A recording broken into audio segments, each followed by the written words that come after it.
This evening we bring you UTV Live from Portrush, ahead of this week's Open Championship. It's been 6 years since the competition was last held in Northern Ireland, and while expectations are high for the golf action, there are plenty who hope the influx of thousands of fans will be a good result for the region too.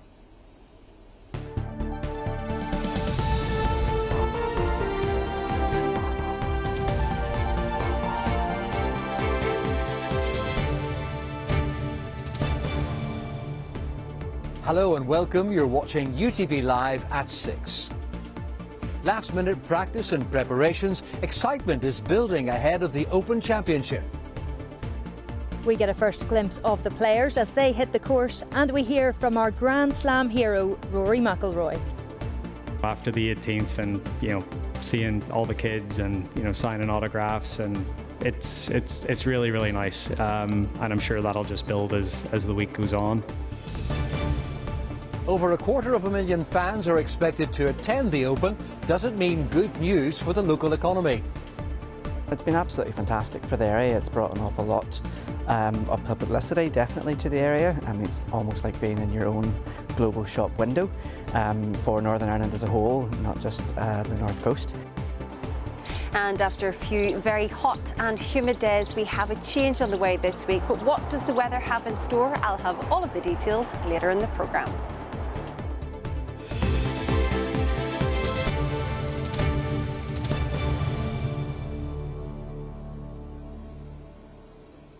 It's one of the biggest events in the golf calendar, and after 6 years, the Open Championship is returning to Royal Portrush. From tomorrow, hundreds of thousands of fans will descend upon the town, with play teeing off on Thursday. The competition draws golf's greatest stars, and all local hopes will be pinned on the Masters winner and Hollywood boy Rory McIlroy. Let's go live now to our sports correspondent Ruth Gorman, who has spent the day at Royal Portrush. Thanks, Paul. Well, what a week we have in store here. It's only Monday and we've already seen huge crowds on the opening 2 days of practice. Play has been suspended a couple of times today due to thunderstorms, but the early crowd were treated. They got to see our Grand Slam hero Rory McIlroy out on the course. He flew in late last night from finishing runner-up at the Scottish Open, and he was straight down to business today. We'll hear from him in a moment, but looking ahead to Thursday, the R&A have announced that three-time major winner Padraig Harrington will have the honour of hitting the opening tee shot here. That will be at 6:35 a.m. Now let's have a look at what's been happening over the first couple of days here at the 153rd Open at Royal Portrush. Trying to catch a glimpse of their hero, Rory McIlroy's homecoming has begun. 3 months after completing the career Grand Slam at the Masters, McIlroy is back home to play in the final major of the year. And after just Hi Rory, welcome home. This has been billed as your homecoming since completing the Grand Slam. What have you made of the reception so far? And also, how does it make you feel when you hear people, particularly from here, saying you're the greatest sportsman from here? By the time I got to the back nine today, there was a nice crowd out there, and after the 18th and seeing all the kids and signing autographs, and it's really, really nice, and I'm sure that'll just build as the week goes on. And then for the other thing, I'll let other people make that determination. I still feel like there's a lot left in there, so the story certainly isn't over. He looks pretty comfortable, pretty happy to be here. Crowd responding to him. He spent maybe 45 minutes signing autographs, so yeah, good week for him and hopefully a good week for Northern Ireland. Very proud of what he's done and hope he just keeps on winning. It'll be cool to see him win. I go to golf tournaments around the world and you always feel love for Rory, but it's a different level here. He's a fan favourite no matter where he tees it up, but there's no place like home. I would love to see him win. It took 68 years to return after first being hosted at Royal Portrush, but golf's oldest major is back after just a 6-year wait this time around. The hugely successful tournament in 2019 prompted golf's governing body, the R&A, to return as soon as possible. All involved at the club couldn't be prouder. For the R&A to recognise our club, our town, our country, it's an honour really. This is a wonderful place, not just to work and live, but for people to come and enjoy it as well. This North Coast has some spectacular golf courses, and I think the focus of the Open will just illuminate that much more to a wider audience. Oh, it's a tremendous honour to be captain of the club. To be captain of the club in an open year is truly humbling, and to present the Claret Jug, I just hope I don't drop it. We'll be watching you now. Wall-to-wall sunshine greeted the spectators for yesterday's opening practice day. For some, it was all too much. But for the players who got in early to practice, they soaked up the weather and the atmosphere. Ricky, welcome back to Portrush. You were here and finished well in 2019, tied for 6th. How did you find the course today practicing? The course is great. I think the weather's even better. So we got in a little early, got here Friday morning. Definitely enjoyed the perfect Northern Ireland weather that I've heard it's like this all the time. Yeah. No, it's been a great weekend so far, and hopefully we can keep some of the rain away. But no, the golf course it's one of my favorites. It's a good test. Looking forward to a good week here. Open champion Shane Lowry was last to go out, so only a few fans caught a glimpse of his practice last night.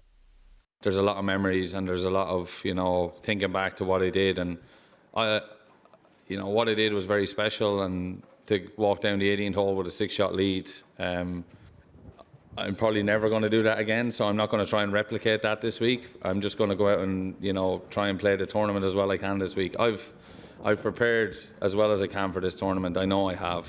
And then it's just up to me to stay out of my own way on Thursday morning and go and get after it and see what happens.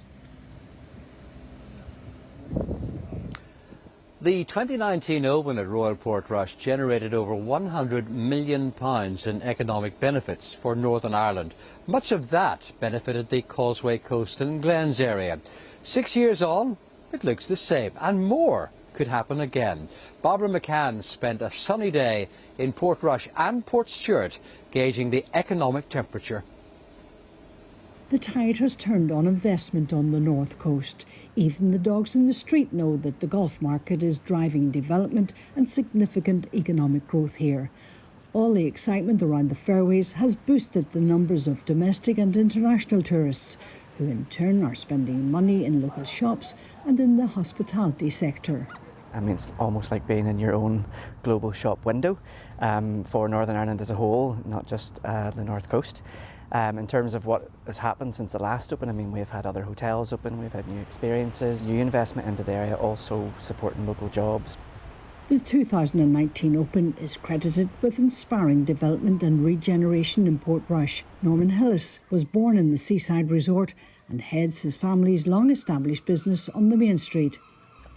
We wouldn't have had this investment at all if it hadn't have been for the golf. We do have a load of worldwide golfers coming wanting to play our local course, so obviously they're staying in the area, eating in the area. We've had hundreds of people constructing grandstands and all the infrastructure up there at the golf club, and we've had them in and out buying stuff, but because obviously they have to eat, sleep, drink in the area, and they'll be here until August, taking it down again. Residents raking in huge sums of up to £40,000 renting out their homes for the duration of the Open is no urban myth. Clara Hutton manages a property business in Portstewart, and she's inundated with inquiries about renting or buying houses in the region. There's been people from all over America, Canada, Singapore, and people have been inquiring to maybe buy property in the area to think about renting it out, or just to come on holiday here and see the area. The cafes are busy, the restaurants are busy. I'm sure the bars and everything are seeing, an increased footfall due to the event coming, which is nice to see as well. While the focus is on the Open and the players this week, it's hoped that the economic benefits it brings will last for many more years to come. Barbara McCann, UTV Live on the North Coast. Well, the head of Tourism Northern Ireland, John McGrillen, joins me. John, let's start at the beginning here. What does hosting the Open mean for Northern Ireland? Well, it's a really unique event. It's one of the world's big global sporting events. It's probably one of the only big sporting global events we would ever get the chance to stage. And we're so delighted that it's back here so soon after 2019. We didn't expect it to be here just 6 years later, did we? No, but I think that's indicative of how successful 2019 was, that the RNA decided to come back here so quickly afterwards. Now, it's not all good news from what I'm hearing, because some local businesses fear that too many fans will actually stay on the course and they won't give Portrush a turn. Well, I think there are a number of comments that I would like to make with regard to that. RNA have had several hundred people building, the infrastructure that we see behind us here over the last number of months, and those people have been living here and they've been spending their money in Portrush, so all of the local businesses have benefited from that. I think we also need to look at this from a broader perspective. I mean, this is all part of our efforts to promote Northern Ireland as a golfing tourism destination. Those people who come here last year spent £86 million, 30,000 people, and they spend, for every pound they spend on the golf course, they spend £4 elsewhere. So there's an opportunity beyond this week, and I would encourage people to look at the broader picture. The golf industry here is huge. How do you keep driving it forward? No pun intended, by the way. Well, I mean, I think what we need to do is to keep active in the international marketplace. Most of our visitors who come here come from the United States, so we're very active in the United States with our colleagues in Tourism Ireland, likewise in GB.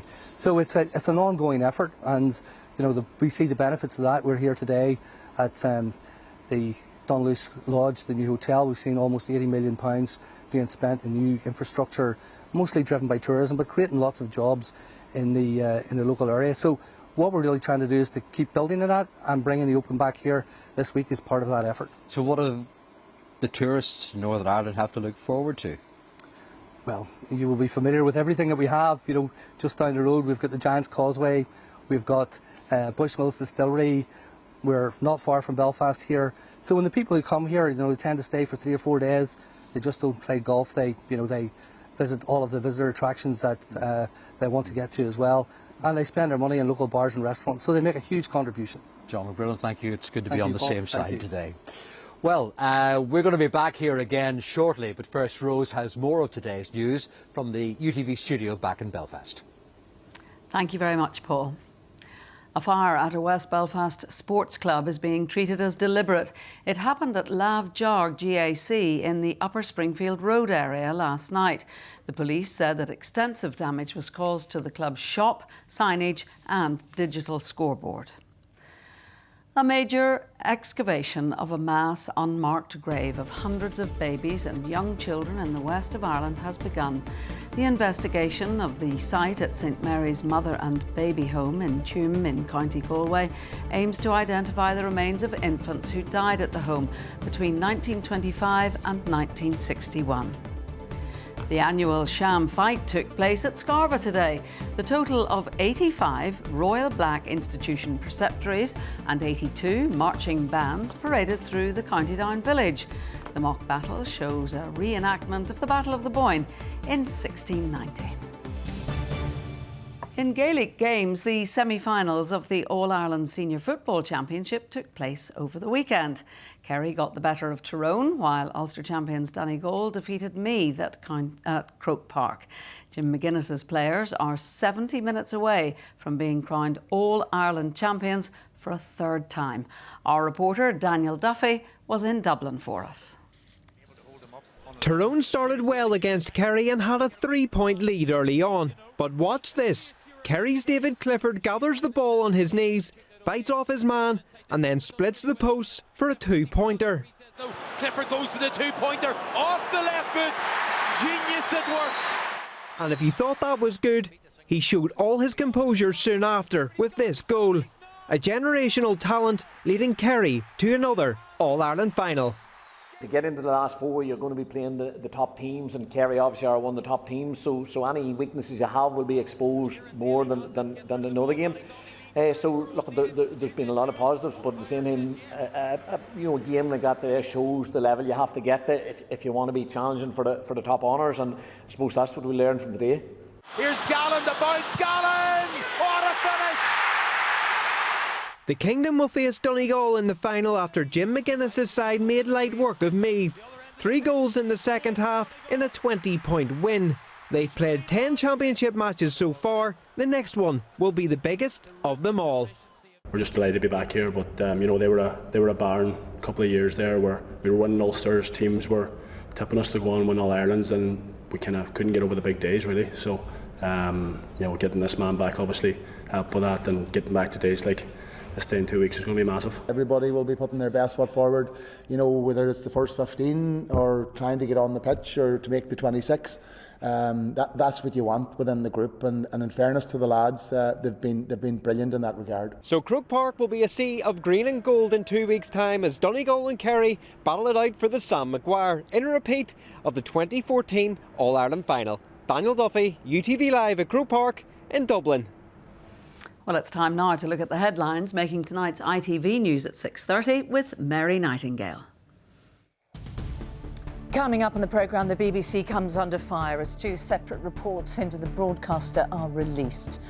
The Culture Secretary said there have been catastrophic failures and asked why no one has resigned. We'll have the very latest from Southend as 4 people are killed in a plane crash. And celebrations for England at the Euros as Wales head home. But what's next for the Lionesses as they head into the quarter-finals? Would you join me for those stories and more at 6:30? And that's it from the UTV News studios here at City Quays in Belfast. And we can now rejoin Paul with more of the magic at the Open at Royal Portrush. Paul. Thank you, Rose. Tens of thousands of spectators will attend the Open throughout the week. Now, to minimise traffic, organisers have recommended that fans use public transport. Extra bus and train services to Portrush are in place from today. But, as our reporter Jordan Moore has been finding out, it's not the only way that people are travelling to the event. From Donegal to Portrush in 20 minutes. While it's speedy, the only race this week will be between those chasing the claret jug. For Adrian, his job is simple: to make sure those watching get to the Open on time. We're taking people, whoever wants to go, from Greencastle over to Portrush.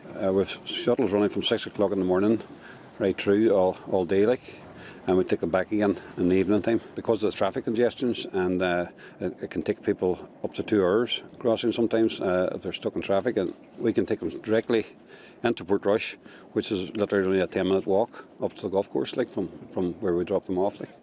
With roughly 40 full crossings this week, the golfers won't be the only ones earning their keep. Busy week, that's right, yeah. Up early in the morning, working right through. There are also the practice days and everything. They're all a lot of people booked for that as well. While getting a boat to the Open at Royal Portrush might not be everyone's cup of tea, you'll be pleased to know that there are many other ways to make the journey. That's you, platform 1. Thank you.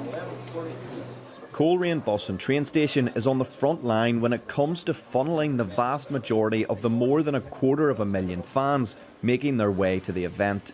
TransLink is hopeful an extra 115,000 train, bus and park and ride seats will help things run smoothly.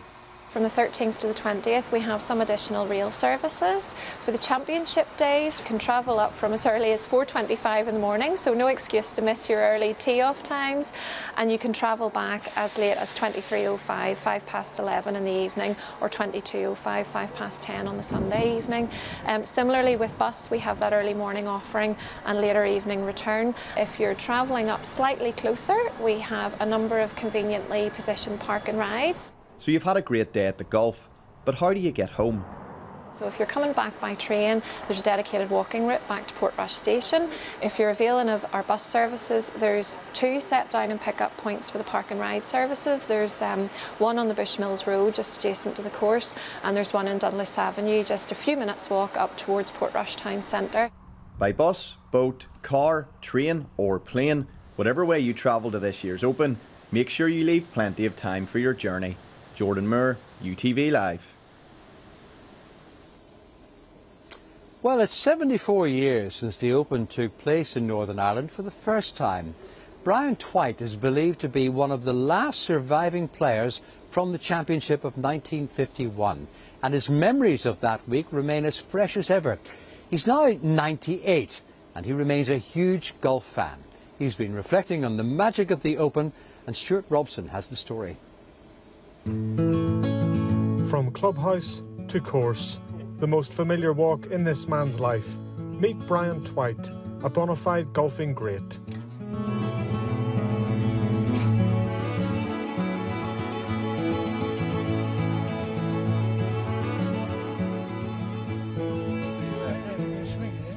Thank you. Yeah. Coming from you, that is meaning something.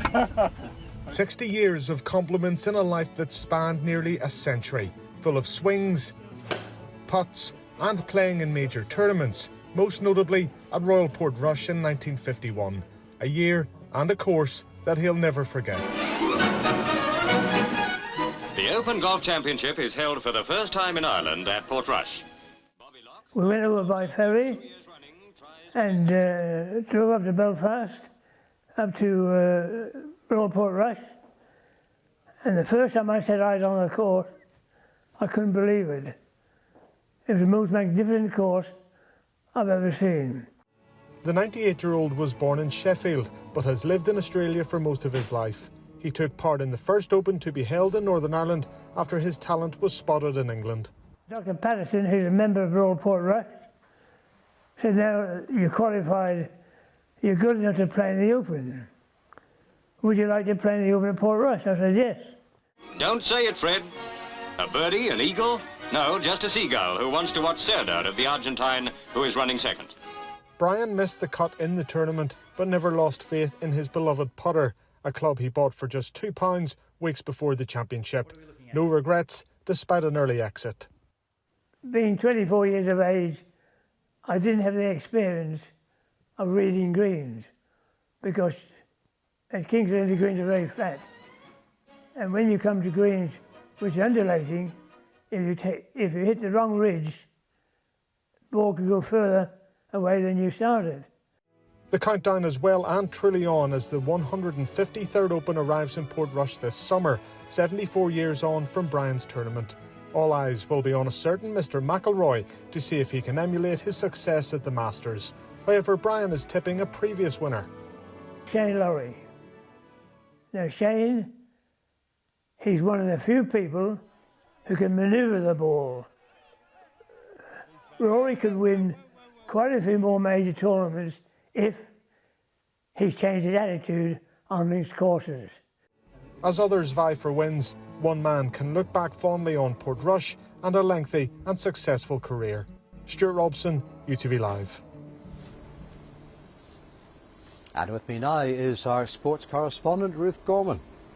What are we looking forward to this week? Well, Paul, we can't predict with links golf what's going to happen on the course. That will depend on the weather, the wind and, of course, how the players handle the pressure. But one thing you can be sure of is that they will all be up for this final major of the year. Two of our home favourites, Rory McIlroy and Shane Lowry, both spoke today. Interestingly, they both said they feel rejuvenated after being back on this side of the pond over the last couple of weeks, and of course we saw that with Rory's performance last night. We also have Tom McKibben playing in his first home Open. Darren Clark, previous winner, knows this course like the back of his hand and never write off world number one Scotty Scheffler. He's here to win his first Open this week. We'll find out tee times on Wednesday, but we do know three-time major winner Padraig Harrington will get play underway here at 6:35 on Thursday morning in 2019. Shane Lowry winning was the cherry on top of the icing on top of the cake. How on earth would we describe it if we get another home winner this week? We have all that to look forward to, Ruth. Thank you very much indeed. Now, the weather is sunny now, but thunderstorms did delay practice earlier today.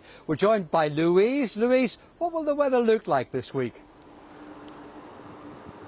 Yes, you're right, Paul, but the thunderstorms didn't dampen the excitement here at Portrush. We can expect something slightly changeable this week. We do have a number of fronts coming our way over the next few days. Low pressure returns, so the heat wave we had last week is a distant memory. The 30 degrees at the weekend is now more like 22. Feeling definitely a lot fresher today. You can see the humidity has now moved away. We can expect sunny spells and scattered showers over the next couple of days. And speaking of showers, tomorrow is St Swithin's Day. Folklore has it that if it rains on St Swithin's Day, it's likely to continue to rain for the next 40 days. However, the Met Office has confirmed it has no record of any consecutive wet or dry days following on from St Swithin's Day. So hopefully that is going to be the case this year. But if you are heading to the Open, just to be on the safe side, don't forget to pack your waterproofs and your sun cream. Here is your very latest weather forecast. Bringing the warm sunshine outside, inside. UTV weather. Sponsored by the Grant Arona R290 heat pump. So after a very hot and humid few days, we have a change on the way this week. Already feeling fresher today. We've lost the humidity in the air. We can expect a few scattered showers over the next few days, merging to longer spells of rain at times. Sunshine, though, never too far away, but temperatures back to around average for this time of year. Now, taking a look at the pressure sequence, we have a low pressure system pushing through today. We can expect some heavy rain overnight tonight, 10 to 15 millimetres of rainfall possible. Scattered showers tomorrow and a number of fronts pushing through over the next few days. But we will have some bright and sunny spells at times too. This evening, scattered showers for a time, becoming drier with clear skies. Then we have thicker cloud and a band of rain pushing northeastwards through the early hours, through the second half of the night. Quite heavy at times. Staying on the mild and muggy side though, temperatures holding up between 12 and 14 degrees Celsius. So a cloudy and damp start tomorrow morning, but that rain will quickly track eastwards, turning to bright and sunny spells into the afternoon. Scattered showers never too far away, one or two heavy bursts. Quite breezy across the County Down coast, but a reasonably pleasant day in the sunshine with highs of 20 or 21 degrees Celsius. Across the rest of Ireland, it is a cloudy and damp start. Heavy rain for a time, once again pushing eastwards. Into the afternoon, brightening up with a few scattered showers here and there. But across the southwest, the winds will pick up with the risk of a few coastal gales in places. Temperatures there reaching highs of 21 or 22 degrees Celsius. So over the next few days, the weather is rather changeable. Sunshine and showers at times, but feeling warmer as we move through Wednesday and Thursday. That is the very latest. The pollen forecast is coming up next. UTV weather, sponsored by the Grant Arona R290 heat pump.